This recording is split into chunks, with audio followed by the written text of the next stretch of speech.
Alam mo ba, dahil kahapon, hindi ko pa natapos yung ginagawa kong kumuha ng mga papers.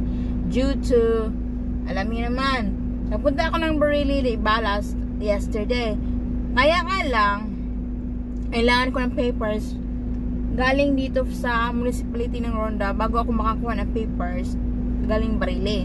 RTC yung tawag. So, kailangan ko ng latest tax declaration dito sa Ronda. Pero kahapon, naghintay ako. Yung ascensor lang naman nila is wala kahapon. Pumunta ng Moalboal kasi may dumalo ng something important things. So, naghintay ako until almost 5 at hindi pa na dumating. Sabi ko, kukunin ko na lang today. So, ayun nga. Before ako pumunta dito sa municipality ng Ronda, ang una ko muna, ang ginawa, pumunta ako doon sa kung saan yung may lupa kami.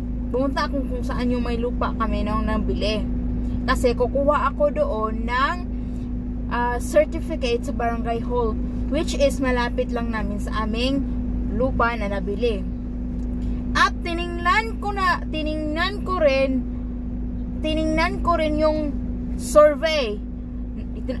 Di ba nilalagyan doon ang mohon? Alam niyo naman yung mohon, yung like boundary kung saan hangganan yung lupa mo. So, yung circle na cement.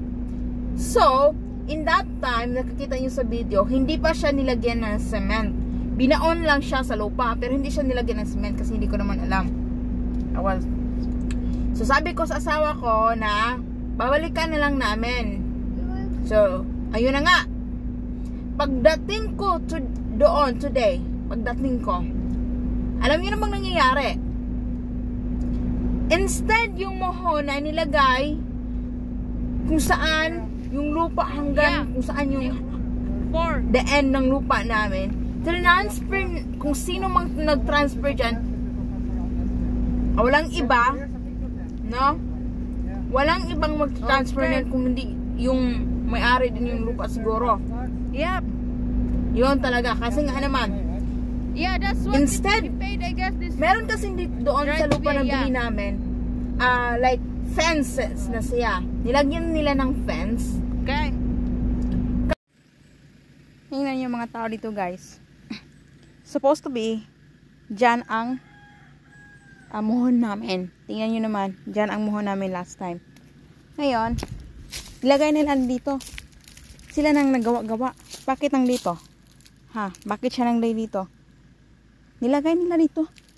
Uy, palang desisyon. Di naman dyan. Doon naman yung survey. Dahil hindi pa namin na cement, talagang gumagawa siya ng paraan.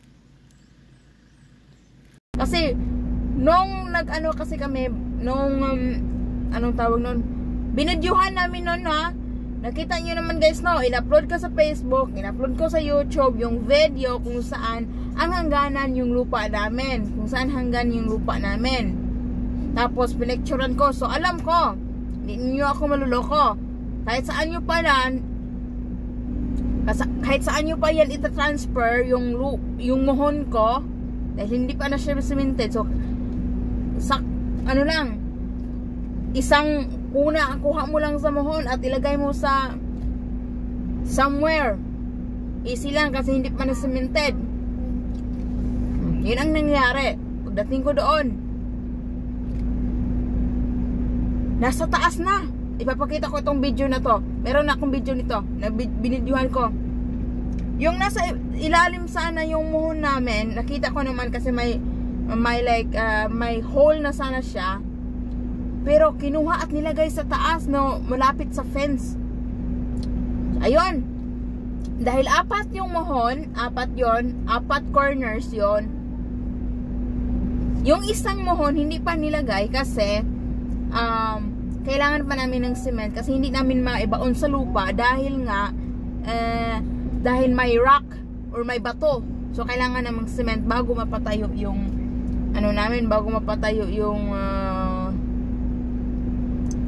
mohon.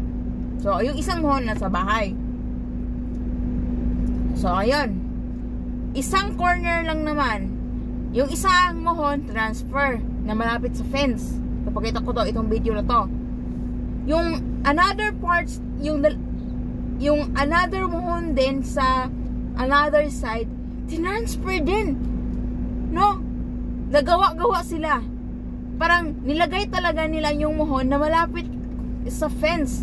Kung saan yung fence naman yon is gawa-gawa yung fence na hindi naman eksakto yung measure na yan kasi hindi naman talaga sila gumamit ng surveyor para magkaroon ng 100% na correct measurement na 1,584 yung measurement. So, papakita ko sa inyo yung video na to kasi pinipicturean ko talaga nung nagpunta ako ngayon doon. Sabi namangha talaga ako. Namangha talaga ako sa ginagawa nila, no? Ha? Nagbayad ako tapos ganun lang. Pagkatapos nilagay yung muhon namin, kinuha at na-transfer. Akala ba nila malilito nila ako? Hindi nila ako malilito kasi may video at may picture ako. So, humingi ako ng sand kasi sa kaibigan ko na half sack kasi natayo siya ng swimming pool. Tapos sabi ko humingi ako ng sand or babayaran ko lang kasi alangan namang bumili ako ng isang truck na sand para lang sa aking muhon. Tapos uuwi mo, baka bukas uwi ako at i-cement ko yon. Kapal ng mga mukha, no? Transfer talaga yung muhon namin kasi gawa-gawa talaga. Akala siguro maluluko ako, no? Di mo na ako maluluko kasi meron akong picture kung saan yung hangganan yung lupa namin.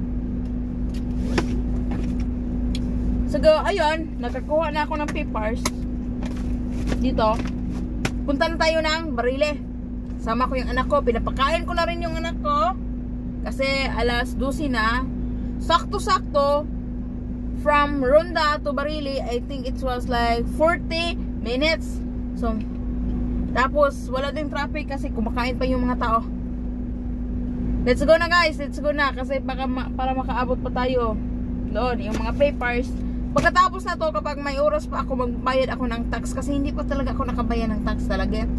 Anyway, hindi naman ako late sa pagbayad ng tax kasi itong accounting nito, itong accounting nito is ano naman to, pang yearly lang naman to. Yearly to kasi yung monthly, yearly, yung quarter natapos na, so yearly na naman to. So magbayad ako ng tax kasi last time hindi ako nakabayad kasi sobrang tagal and marami akong mga ginagawa. So yeah, so let's go na guys, let's go. Sama ko yung anak ko. Oh, hindi naman mainit to sa sasakyan kasi meron na siyang aircon. Let's go, let's go.